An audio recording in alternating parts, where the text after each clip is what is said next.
गणेशाय नमः, श्री सरस्वते नमः, श्री गुरुयो नमो नमः।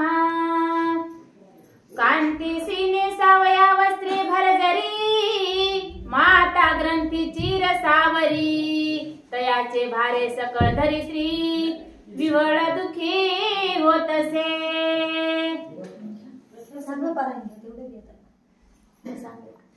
कांतीसी इच्छा समान देणे, मातीसी खावयान मिळे अन्न, तयाचे भारे पृथ्वी सगन, विवळ दुखी होतसे। कांतीसी बसाया वया उंचासन, मातीसी कष्ट विदासी समान, तयाचे भारे धरा रत्न, विवळ दुखी होतसे। हे महिला मंडळ आलंय त्यालाच मार्गदर्शन आहे। रंबे समान कांता ठेवी, भूता समान माता मिरवी, तयाचे भारे धरा देवी, विवळ दुखी होतसे। सद्गुरुनाथ महाराज की जय। अशा प्रकारे असणारे म्हणजे तुला जर वाटत असेल की मी तुझी इच्छा पूर्ण करणार नाही, कारण कांते समान रंभे समान जो बायकोला ठेवतो आणि आपल्या आईला जो भिकारणी वागवतो, त्याचे म्हणजे सगळे पृथ्वीला भार होईल, अशा प्रकारचा तो राजा आपल्या मैनावती आईला बोलत होता म्हणतात। जन्म घेतला जियेचे पोटी, तिथे मने परम करंटी, तयाची भारे धरा हिमपुटी, विवळ दुखी होतसे।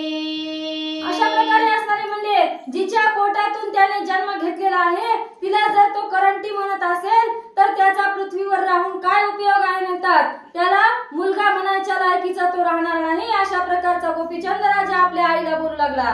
कांता सर्व सुखाची मेडिया, माता दुखे अश्रू ढाळी, तयाची भारे धरा विवळी, अति दुखी होतसे।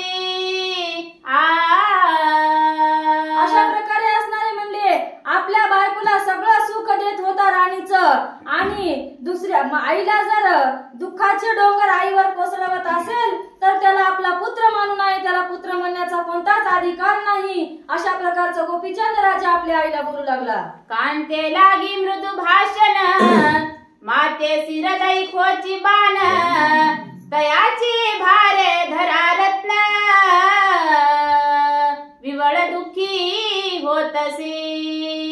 आपल्या जर पत्नीच्या हाताने कोणताही गुन्हा झाला आणि तो जर त्याला झाकण घालीत असेल, आणि आपल्या आईच्या हातातून कोणता गुन्हा झाला नसला तरीही त्यावर तो गुन्हा दाखल करीत असेल, त्याला पुत्र म्हणू नये म्हणून असे गोपीचंद राजा आपल्या आईला बोलू लागले, आणि मी तसं वर्तणार नाही, अशा प्रकारची तू दक्षता घे, असे सुद्धा आश्वासन आपल्या आईला देऊ लागले म्हणतात। आपण मिरवे राणी वाज रसरसा, पितया काळा मातंग जैसा, तयाचे भारे धरा क्लेशा, विवळ दुखी होतसी। आपण म्हणजे एखाद्या राजासारखा पोशाख घालून फिरायचं आणि आपल्या वडिलाला एखाद्या भिकाऱ्यासारखं वस्त्र द्यायचं किंवा त्याची कोणतीही दखल घ्यायची नाही, अशा प्रकारचा पुत्र मायबापाला नसलेला कामाचा, अशा प्रकारचे गोपीचंद राजा आपल्या आईला बोलू लागले। आपण कंठी कुड्या पवडी, पित्या शिरीबत्या जोडी, तयाचे भारे धरा मुख मुरडी, विवळ दुखी होतसी। आपल्या अंगावर म्हणजे भरजरी वस्त्र, माळा, मोत्याचे हार असावे आणि आपल्या बापाच्या अंगावर बरोबर कपडे सुद्धा नसावे, अशा प्रकारचा पुत्र आपल्या आई वडिलाला असून काही फायदा नसतो, म्हणजे असा पुत्र नसलेला कामाचा आई, अशा प्रकारचा मी वागणार नाही, पण तू तुझ्या मनामध्ये कोणत्याही प्रकारचं दुःख ठेवू नको, मला सांग, असे गोपीचंद राजा आपल्या आईला बोलू लागले। आपण भक्षी सदा सुरसन, पितर मागती भिक्षा कदन, तयाचे भारे धरा रत्न, विवळ दुखी होतसे। आपण आपल्या पत्नी सोबत मिष्टान्नाचं जेवण करत घरात बसेल आणि आपल्या मायबापाला म्हणायला लागेल की कोणाच्या घरी भाजी केली का विचारायला सांगेल अशा प्रकारचा राजा म्हणजे पुत्र माईच्या मायबापाच्या पोट्याला येऊन काही का त्याचं काम होणार नाही अशा प्रकारचे गोपीचंद राजा आपल्या आईला बोलू लागले म्हणतात. तरी ऐसिये पुत्र सृष्टी गळावेत गर्भीहून शेवटी तन्याय अर्थ पोटी माझा न धरी जननीये. अशा प्रकारचे असणारे म्हणले असा पुत्र 9 महिने राहून पोटामध्ये जन्माला यायच्या अगोदरच तो त्याचा गर्भपात व्हावा अशा प्रकारचे गोपीचंद राजा बोलू लागले. कारण तू अशा प्रकारचा अर्थ माझ्यामध्ये हुडकू नको, शोधू नको, तू निर्धास्त हो आणि निर्भय होऊन मला तुझे वचन सांग अशा प्रकारचे गोपीचंद राजा वारंवार आपल्या आईला विनवणी करू लागले म्हणतात. जे तुझ वेद कमन कामना तयासाठी वेजिन प्राणा परी माये वो तया वास्तव वासना पूर्ण करीना निश्चयसी. अशा प्रकारे असणारे म्हणत होते की तुझ्या मनामध्ये कोणती कामना उदिली असेल ती तू निर्भय होऊन मला सांग. तुझ्यासाठी मी माझा प्राण द्यायला तयार आहे परंतु तुझ्या मनामध्ये शंका कोणत्याही प्रकारची बाळगू नको अशा प्रकारचे गोपीचंद राजा आपल्या आईला निर्भय वचन देत होते म्हणतात.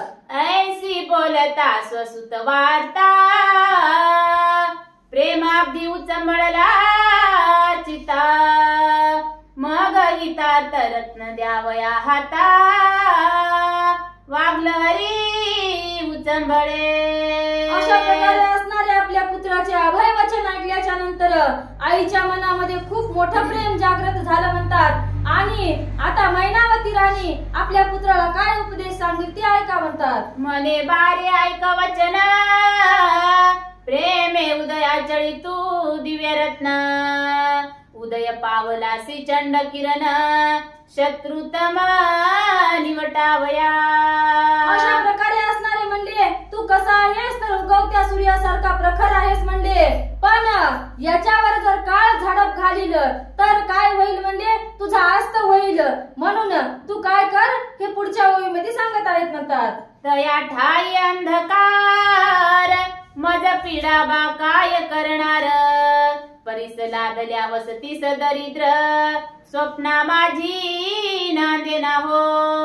अशा प्रकारे असणारे म्हणजे तू काय कर की एखाद्या गरीब घराण्याला जर परीस भेटला लोखंडाचं सोनं करणारा तर त्याचं दारिद्र्य राहणार नाही तशा प्रकारचा परीस आता आपल्या नगरीमध्ये आलेला आहे असं गोपीचंद राजाची आई त्याला सांगण्याची इच्छा व्यक्त करत आहे म्हणतात. बारे तव प्रताप प्रताप दर्प पादरज झाले भूप ऐसे असता कोप कंदर्प माते कोण विवरिल. अशा प्रकारे असणारे म्हणजे तुझे पिता सुद्धा या कोपाग्नीमध्ये जळालेले आहेत. या महाप्रलय काळाच्या प्रलय काळाने त्यांचा ग्रास घेतलेला आहे म्हणतात आणि जर तशी गती तुझी झाली तर मला कोण सावरील अशा प्रकारची गोपीचंदाची आई त्याला बोलू लागली म्हणतात. बारे तीव्र प्रतापी स्थावर केसरी तयाची लेकुरा वारण मारी हा विपर्यास कवने परी मिरवला हे जगाते.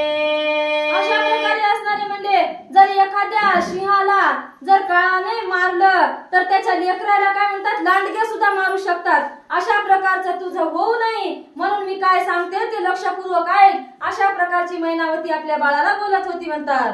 राया नरेंद्रा तुझी मी माता माते कोण होय गांजिता परिचिंता उदरी मोह व्यथा शोक तरु उद्भवला.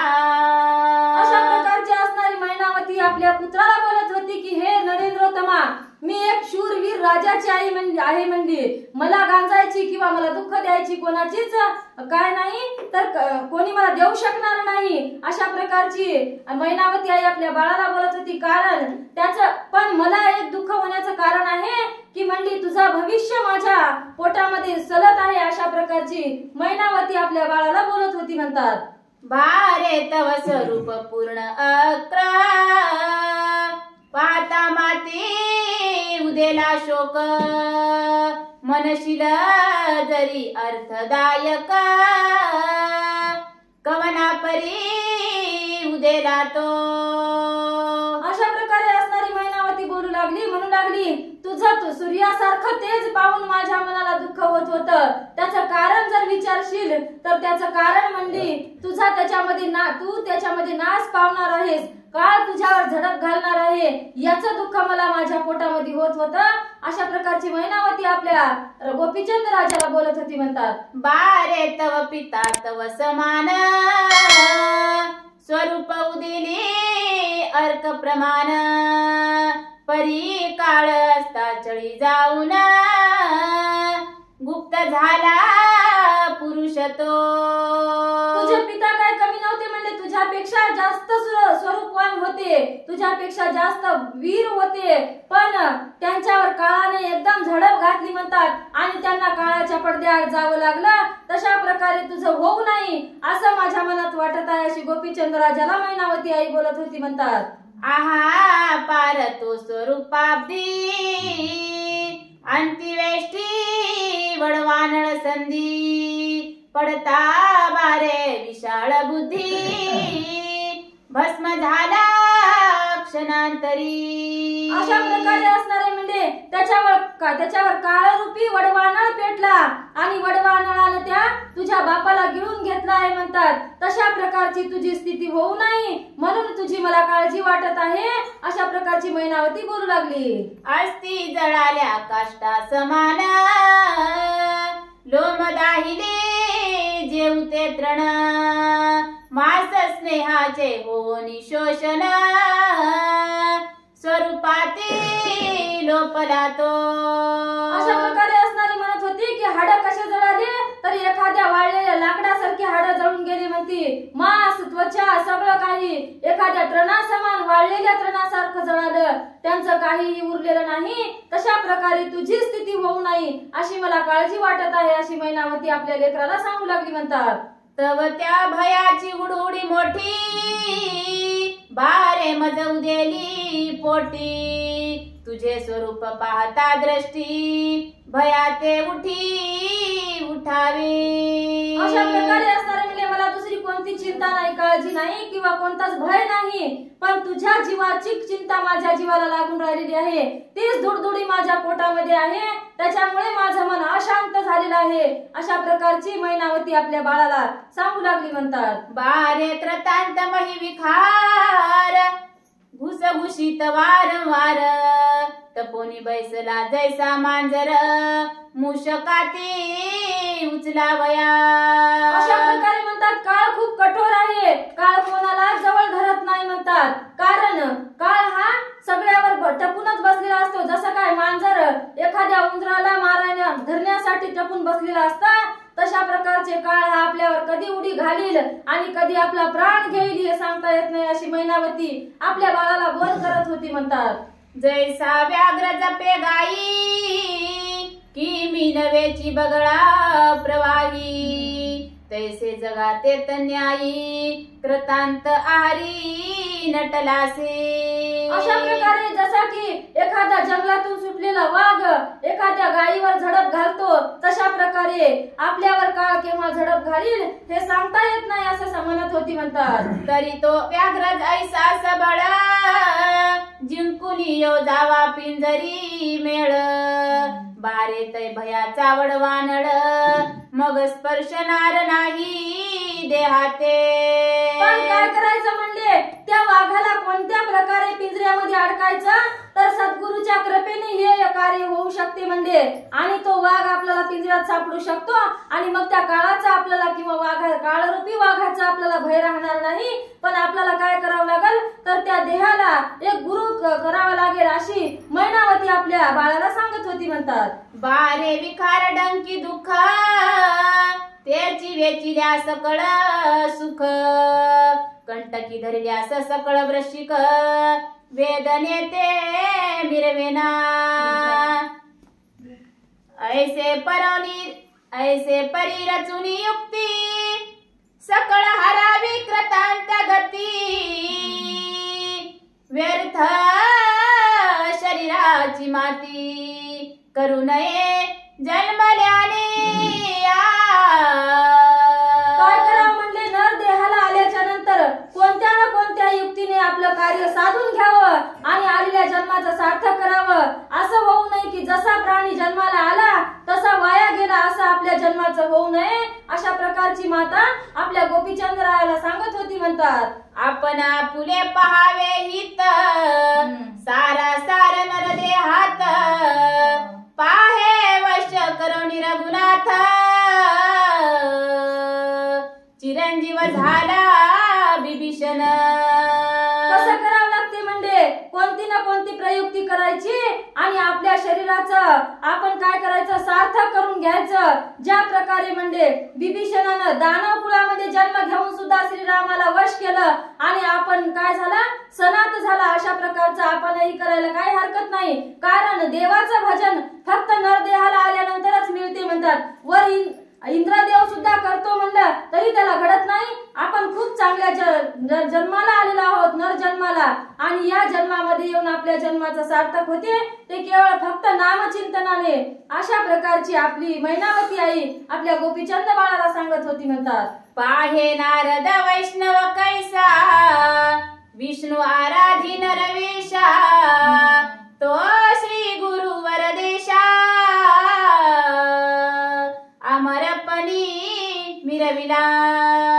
अशा प्रकारचे असणारे म्हणजे नारद कोणत्या पंथामध्ये जाऊन अमर झाला तर विष्णू पंथामध्ये विष्णू देवांचं सतत त्याने नामचिंतन केलं आणि त्याला त्रिलोक्यामध्ये भ्रमण करायला मिळालं आणि तो काय झाला म्हणजे सनात झाला. त्या प्रकारचं आपण कोणता तरी एक गुरु आपल्या देहाला करून घ्यावा आणि आपल्या आलेल्या जन्माचं सार्थक करून घ्यावं. अशा प्रकारची मैनावती आई आपल्या गोपीचंद बाळाला बोध करू लागली. म्हणतात, त्याची नारदासी कृपा झाला बोलला श्री व्यास मही कारण तेने पिकले ब्रह्मपण शुक महाराज तिसरा. अशा प्रकारे असणारे म्हणजे नारद पहिला गुरु झाला, दुसरे कोण व्यास मुनी झाले आणि तिसरे शुक मुनी होत. म्हणतात अशा प्रकारे एकमेकांचे गुरु होऊन एकमेकांचं काय केलं म्हणतात जीवन सनात केलं. तशा प्रकारचा आपणही एक गुरु शोधावा आणि आपलं जीवन सनात करून घ्यावा. अशा प्रकारची मैनावती आपल्या बाळाला सांगू लागली. त्याचा कौशिक अनुग्रहित तेने करुणी शरणागत कृष्ण याज्ञवल्की तारुणी निश्चित तेने तारिला रामानुज. ऐसा प्रकाश संप्रदाय मिरवुना ते पुरुष झाले ब्रह्म सनातन तेवी तू बाळा माझा नंदन जगा माझी मिरविका. अशा प्रकारे असणारे म्हणजे त्यांनी जसा हा संप्रदाय केला आणि जसे ते सनात होऊन गेले तशा प्रकारचा तू सुद्धा माझा मुलगा आहेस आणि तू सुद्धा या जालिंद्रनाथाला गुरु करावा आणि तू सुद्धा सनात व्हावा. अशा प्रकारची मैनावती आपल्या बाळाला सांगू लागली. म्हणतात, ऐसे बोधिता मैनावती संपली येतो नीतीची उक्ती परिश्रोते कविते संप्रदाय पुसती सांगा म्हणती चातुर्य. अशा प्रकारे असणारे म्हणजे अर्धवट संप्रदाय सांगण्यात आला. मग आता याच्या समोरचा संप्रदाय श्रोत्यांनी विचारला की आम्हाला सांगितलेला नाही. मग आता इथून पुढचा संप्रदाय सगळं सांगायला श्रोत्यांनी विचारलेला आहे. म्हणतात, ऐसा प्रश्न कवी पाहुना सांगे संप्रदाय पूर्ण रामानुजापासून योगिया संत पै झाला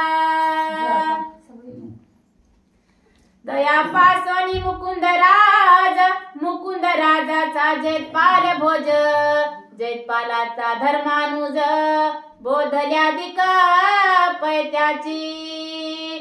या परिद्वितीय संप्रदायी माता सुता ते लोटी बोध प्रवाही उमेने आराधोनी शिव गोसावी चैतन्य संप्रदायी मिरवला त्याने बोधिला कपिल मनामी आणि दुसरा राघव चैतन्य स्वामी राघवाचा ब्रह्म चैतन्य नेमी तयाचा केशव चैतन्य केशवाचा बाबा चैतन्य श्री तुकाराम त्याचा धन्य धन्य. हा चैतन्य संप्रदाय उत्तम मान्य संतगणी मिरवितो. या परी तिसरा संप्रदाय महाश्रेष्ठ मनती स्वरूपमय. तरी प्रथम बोधिला कमलोद्भव हंस रूपी श्री विष्णूने. अशा प्रकारे असणारे म्हणजे इथपर्यंत त्यांचा संप्रदाय झालेला आहे. आणि आता इथून हा विष्णू पासून आणि महादेवापासून सुरू झालेला संप्रदाय आहे अशा प्रकारचे सांगत आहेत. ते विधीचे सकळ हित आत्रीने घेतले सकळ पंथ. आत्री पासून झाले दत्त तया पासोनी नाथ सकळ. या परी संप्रदाय पाहे चवतानंद माहिती आहे. सूर्यापासून यज्ञवल्की पाहे ब्रह्मवेता मिरविला. तया पासोनी सहजानंद सहजानंदाचा कृम अवतार प्रसिद्ध. कृम्राने उपदेशिला ब्रह्मानंद ब्रह्मानंदाचा योगानंद की. योगानंदाचा चिदानंद जगी मिरवत आहे प्रसिद्ध. तरी तुवा गोपीचंद हित करुणी घेईका. तेने करुणी अमरपणी जगी मिरविसी महाप्राज्ञी. यास्तव बारे माझे नयनी अश्रू लोटली तुझ लागी. अशा प्रकारे असणारे म्हणजे यांनी जसं आपला गुरु करून संप्रदाय टिकवला किंवा आपल्या जीवनाचं सार्थक करून घेतलं तशा प्रकारे तू तुझं सार्थक करून घे. आणि तू जर सार्थक नाही केलं तर काळ तुझ्यावर धाड घालील. म्हणून या दुःखानेच माझ्या नेत्रातून अश्रू आले अशी मैनावती गोपीचंद राजाला सांगू लागली म्हणतात. या उपरी बोले नपनाथ बोलसी माती सत्यार्थ. परिप्रस्तुत काळी ऐसा नाथ कोण मिळेल आम्हा ते. आई बोलत होती की तू गुरु करून घे. पण हा असा असणारा गुरु एवढा ज्ञानी एवढा लवकरात लवकर इष्ट सिद्धी प्राप्त करून देणारा गुरु मला आता कुठून मिळणार आहे अशा प्रकारचे गोपीचंद राजा बोलू लागले म्हणतात. मुळीच असेल अमरपणी जो पिला परवानी. ऐसा गोचर आम्हाला गोनी कोठोनी होईल जननीये. अशा प्रकारे असणारे म्हणजे तो चिरंजीव असला पाहिजे तरच आपल्याला चिरंजीव करील किंवा आपल्याला मोक्ष देऊ शकेल. मग असा हा मोक्ष देणारा गुरु या कलियुगामध्ये आता कुठून भेटणार आहे. आता असे गुरु राहिलेले नाहीत. आणि जर असले तरी आपल्याला भेटतीलच असा काय त्याचा नियम आहे असे प्रकारचे गोपीचंद राजा आपल्या मैनावती आईला बोलू लागले म्हणतात. ऐसी आई कोणी तयाची माता माता बोलती झाली त्या ते. बारे तैसाची आपुले गावात जालिंदरनाथ मिरवला. तिला याच गोष्टीची अपेक्षा होती. त्याचं उत्तर हेच पाहिजे होतं. आणि गोरक्षा जाली आपल्या गोपीचंद राजाने सुद्धा दिलेला आहे म्हणतात मी गुरु करायला तयार आहे आई. पण हा असा गुरु आपल्याला भेटणार नाही. पण मैनावती म्हणते हे बघ बाळा तुला जर गुरु करून घ्यायचाच आहे ना तर तशा प्रकारचा गुरु आपल्या गावामध्ये आलेला आहे. आणि त्याचं नाव काय तर जालिंदरनाथ आहे असं सांगत आहे म्हणतात. स्वरूप संप्रदाय परिपूर्ण तू ते करील ब्रह्म सनातन. तरी तू काया वाचा मने करुण शरण जाई तयासी. अशा प्रकारे असणारे ती मैनावती सांगत होती की तू म्हणत आहेस ना नाही आता तर त्याच्यापेक्षा जास्त चांगला स्वरूपवान आहे विद्यावान आहे. आणि काय करील तुला एका मंत्रामध्ये सनात करण्याची ताकद त्याच्यामध्ये आहे. अशा प्रकारचा गुरु आपल्या गावामध्ये आलेला आहे अशी मैनावती आपल्या बाळाला बोलू लागली म्हणतात. बारे तुझे वैभव थोर राजकारणी कारभार. परिमाईक सकळ विस्तार लया जाईल बाळका. म्हणजे तुला वाटत असेल की तुझं राज्य मोठं आहे तुझा कारभार मोठा आहे. पण हे काय आहे म्हणजे शाश्वत नाही. हा काय आहे अशाश्वत आहे. म्हणजे हे फक्त काय आहे मायाजाळ आहे. इथं कोणीही टिकणार नाही. इथं कोणाचा निभाव लागणार नाही. कारण काळ कसा आहे तर काळ हा फार कठोर आहे. पण तू काय कर की त्या गुरुला शरण जाय आणि आपल्या जीवाचं सार्थक करून घे अशा प्रकारची मैनावती आई आपल्या बाळाला बोलू लागली म्हणतात. तरी तन मन धन प्राण शरणही घावी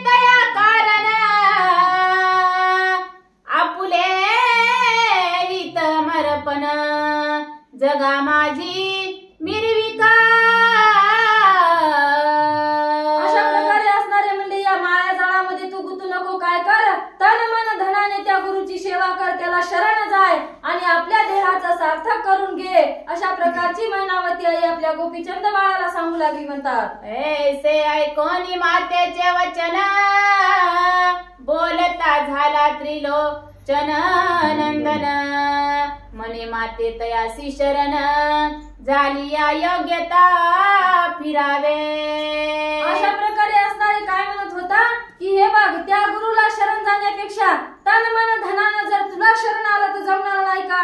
अशा प्रकारचे गोपीचंद राजा आपल्या आईला विचारू लागले. म्हणतात सकळ टाकोनी सुख संपत्ती राजवैभव दारासुती आप्त वर्गादी सोयरे जाती टाकोनी योग्य कैसा करावा की. आता काय झालं म्हणजे याला पुन्हा राजाचा वैभवाचा मोह आला आणि तो काय म्हणत होता की हे बघ, ह्या जर गुरु केला नाथपंथाचा तर मला सगळं काही टाकावं लागल. माझ्या बायका लेकर बाळ नातू माझ्या बहिणी भाऊ माझे सोयरे धायरे मला कोणाच्याही जवळ जाता येणार नाही, घरी जाता येणार नाही आणि यायला सगळ्याला टाकून जर हा पंथ स्वीकारा तर हे मला योग्य वाटत नाही. मग मी काय करू? अशा प्रकारची आईला ते विचारू लागले. म्हणतात 12 वर्षी माते भोगू दे सकळ वैभवाते मग शरणरी गोनी त्याते योगा लागी कशी नकी. आता काय कर म्हणले, जसं इतके दिवस भोगलं तसं इथून पुढे 12 वर्ष मला हे राज्य भोगू दे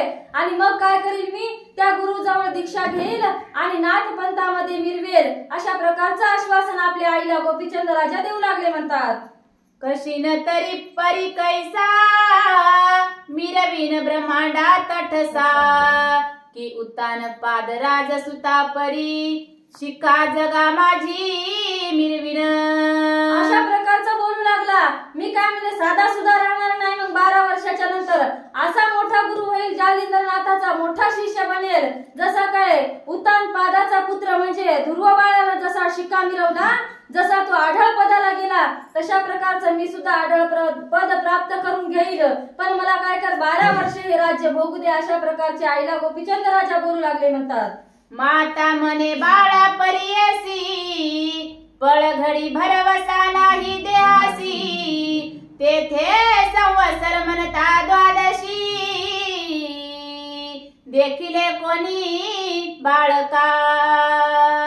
घडीभराचा आपल्याला भरोसा आहे का म्हणली? 12 वर्ष सांगाला तू आता घडीभर सुद्धा आपण वाचू शकेल ही सुद्धा आपल्याला काय नाही, शाश्वती नाही. मग 12 वर्ष राज्य भोगल्याच्या नंतर तुझ्या देहाचं सार्थक होईल हे तुला वाटते काय? हे योग्य नाही म्हणली, कारण हे करणंच बरोबर नाही. जर करायचं असेल तर आताच करून घे. अशा प्रकारची आई त्या बाळाला सांगू लागली. म्हणतात चित्त वित्तारी जीवित्व आपुले अचळ नोहे अशाश्वत ठेले क्षणिक काय होईल न कळे क्षणभंगुरा वर्ततसे. आपलं चित्तच आपल्या हातामध्ये नाही म्हणजे आपलं मन आपल्या हातात आहे का? नाही. आता हे करू म्हणते, जरासं थांबून ते करू म्हणते. मग 12 वर्षामध्ये तुझ्या मनाला किती कल्पना येतील आणि तू कोणकोणते कार्य करशील म्हणजे. आणि 12 वर्षाच्या नंतर सुद्धा जर तुला नाही गुरु करा वाटला तर तसं समजूच नको, कारण जे आता आहे ते पुढे नाही. आपण शाश्वत नाही म्हणजे आपण अशाश्वत आहोत. आपल्या कल्पनाही अशाश्वत आहेत. म्हणून तू आताच्या आता गुरु करून घे. अशा प्रकारची मैनावती आई आपल्या गोपीचंद राजाला सांगू लागली. म्हणतात बारे उदकावरील बुडबुडा कोण पाहिला अशाश्वत झाडा वंध्या पुत्रे घेतला वाडा मृग जडा किवी त्रशार्थ. अशा प्रकारचे म्हणजे पाण्यावरचा बुडबुडा किती वेळ थांबतो किंवा वांजेच्या बाळानं कधी वाडा घेतल्याचं राजवाडा घेतल्याचं बघितलं का? अशा प्रकारची माता आपल्या बाळाला दृष्टांत देऊन बोध करू लागली. म्हणतात देवी बारे सहज स्थिती बोलता नये अशाश्वती स्वप्न प्रवाही इंद्रपदासी भोगित खरी न मानावी. अशा प्रकारचे असणारे म्हणजे म्हणजे आपल्या स्वप्नामध्ये आपल्याला वाटलं की मी इंद्र झालो आणि मी इंद्रपद भोगीत आहे, हे खरं आहे का? म्हणजे हे शाश्वत आहे का? नाही. तशा प्रकारचं आपलं जीवन सुद्धा शाश्वत नाही, पण गुरु करून शाश्वत होऊ शकते. म्हणून तू काय कर, गुरु कर आणि आपल्या जीवाला शाश्वत करून घे, आपल्या जीवाचं सार्थक करून घे. अशा प्रकारची मैनावती आपल्या बाळाला वारंवार सांगू लागली म्हणतात. कन्याय आभास पर सकळ मिरवितसे चराचर, त्यातोनी कोणी एक रणशूर श्वासत पदा मिरवितसे.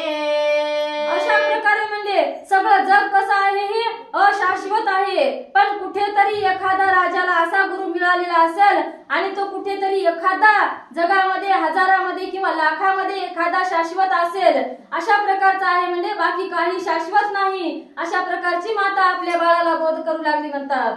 शुक